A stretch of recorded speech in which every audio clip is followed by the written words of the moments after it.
बहू, मुझे माफ कर दे, मैं बहुत शर्मिंदा हूँ। आखिर क्यों? आशा जी ने अपनी बहू से मांगी माफी। रेशमी, आज रोटी सब्जी खाने का मन नहीं कर रहा। ऐसा कर खस्ता कचौड़ी और गुड़ के चावल बना दे। रेशमी की सासू जी आशा जी ने कहा। दोपहर के 2 बज रहे थे। रेशमी पूरी रसोई समेट चुकी थी। सिर्फ सासू जी ही बची थी खाने में। सारा काम खत्म कर वो थोड़ी देर आराम करना चाहती थी कि तभी सासू माँ ने फरमान जारी किया। रेशमी के लिए ये सब कुछ नया नहीं था।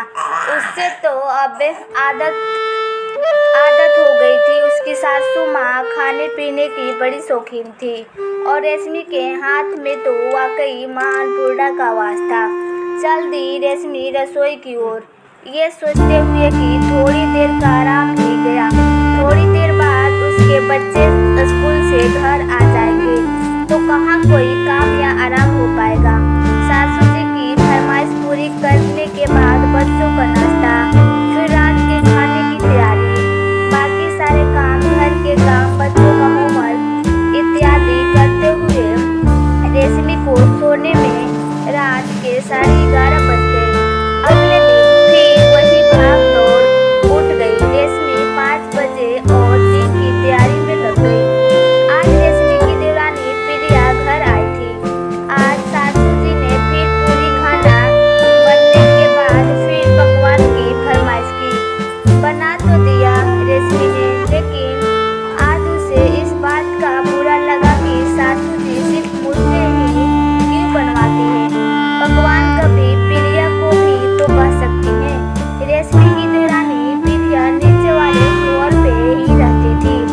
फिर भी 2-3 महीने में एक ही बार अपनी सास और जेठानी से मिलने आती थी और सासू जी उससे साथ बैठकर रेशमी के हाथ के पकवान खिलाती और मीठी बातें करती।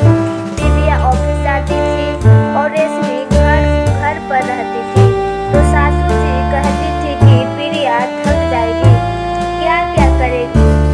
असफल बात तो ये थी, प्रिया के मायके से हर त्योहार पर सासू जी का बहुत सारा उपहार मिलते थे तो उससे कुछ न कहती।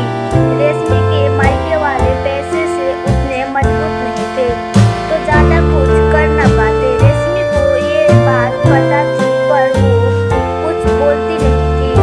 उसके पति राघव को ये बात पता थी। वो रेशमी से कहते थे कि मैं माँ को समझाता हूँ, ये भेदभाव सही नहीं, पर रेशमी उन्हें रोक देती। एक दिन शाम के वक्त था जब रेशमी चाय देने आशा जी के कमरे में गई तो देखा कि वो जमीन पर बेहोश पड़ी थी। उसने तुरंत एम्बुलेंस बुलवाई और उन्हें अस्पताल ले गई। राघव को फोन करके सब बताया और कहा बच्चों को रेशमी के मायके छोड़ दे। राघव बच्चों को छोड़ने के बाद जैसे ही अस्पताल पहुंचे वैसे ही डॉक्टर बाहर आए और बताया कि आशा जी के लकवे के दौरा पड़ा है। उनकी स्थिति अभी स्थिर है। आप 2-3 दिन में उन्हें घर ले जा सकते हैं, लेकिन उनके शरीर का दाया हिस्सा अब काम नहीं करेगा। क्योंकि ये बात सुनकर रेशमी और राघव बहुत घबरा गए। तब तक वहाँ रेशमी के देवर गौतम भी आ गए।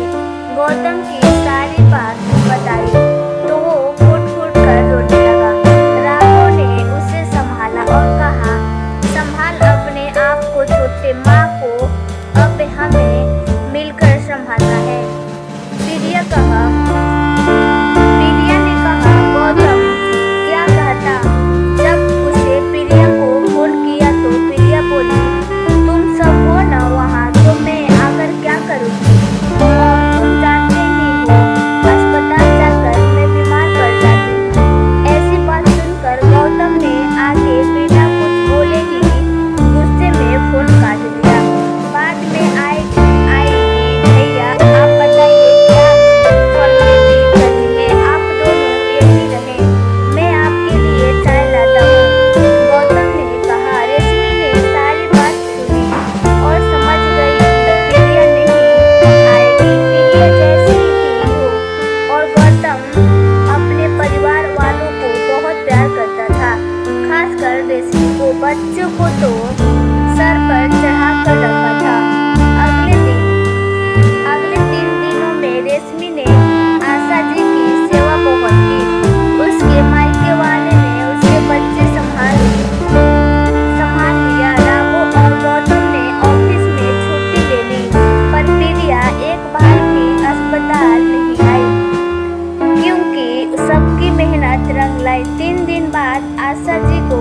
अस्पताल से छुट्टी मिल गई। वो जैसे ही घर पहुंची, बच्चों दादी दादी कर चहकने लगे। घर आकर आशा जी को बहुत सुकून मिला कि मैं अपने घर आ गई। आशा जी का जीवन पूरी तरह से परिवर्तन हो गया था, क्योंकि उनके लिए उनके बेटे बहू ने पूरे दिन की नर्स रख ली थी। लेकिन आशा जी का सारा काम रेशमी अपनी देख रेख में करवाती थी। उनके खाने पीने से लेकर दवा दारू और सारा काम फिजियोलॉजी सब के लिए मजबूत थी। 3 महीने बीत गए। आशा जी का दाया हिस्सा अब 70% काम कर रहा था और रोज रेशमी की सेवा और सही देखरेख से उनका स्वास्थ्य और आत्मविश्वास बढ़ता जा रहा था। रेशमी को अब वो बहू नहीं, बेटी के रूप में देखने लगी थी। ऐसा लग रहा था कि मानो उनकी आंखों पर से कोई चश्मा उतर गया है, क्योंकि प्रिया आज उनसे मिलने प्रिया आई। उनके पास काफी सारा सामान था। आशा जी के पास बैठकर बातें करने लगी। प्रिया को लगा आज भी भाभी के हाथ के बढ़िया पकवान खाऊंगी, 2-4 मीठी बात करूंगी, सारा सामान सासू जी को दूंगी और निकल लूंगी। सामान देखते ही इतने दिन उनकी तबीयत ना पूछने का गुस्सा फुर हो गई। आशा जी बोली, क्यों बहू, आज यहाँ क्या रास्ता कैसे भूल गई? मिल गया समय तुझसे मिलने का। ये सारा सामान मुझे देने लाई हो। प्रिया बोली, माँ ऐसा क्यों कह रही हो? आप काम की व्यवस्था के कारण नहीं आ पाई, पर गौतम तो आ ही रहे थे ना। और ये सारा सामान आपका है, मेरे मायके से आया है। आशा जी बोली, बहू तो तुम अपने ऑफिस को ही अपना परिवार बना ले अब, क्योंकि यहाँ तो मैं कोई जगह नहीं दे पाऊंगी। मैं ना समझ थी कि रेशमी जैसी गुणगान बहू के किनारे कर तुमसे कोई उम्मीद कर रही थी, जो मेरे 3 महीने तक सुध भी लेने लायी। मेरे लालच ने मुझे अंधा बना दिया था, उसका मैं मरते दम तक पछतावा करूंगी। और ये सारा सामान तुम ही रखो, और जिस दिन तुम्हें लगे कि परिवार की जरूरत है, उस दिन इस घर में दोबारा आना। ये बात सुनकर प्रिया रोते हुए बाहर चली गई। आशा जी की दवाई का समय हो रहा था, तो रेशमी उनके कमरे की तरफ गई और उसने सारी बात सुन ली। प्रिया को आता देख वो छुप गई। थोड़ी देर बाद जब वो कमरे में गई तो आशा जी बोली, बहू मुझे माफ कर दो, मैं बहुत शर्मिंदा हूँ। जो भेदभाव मैंने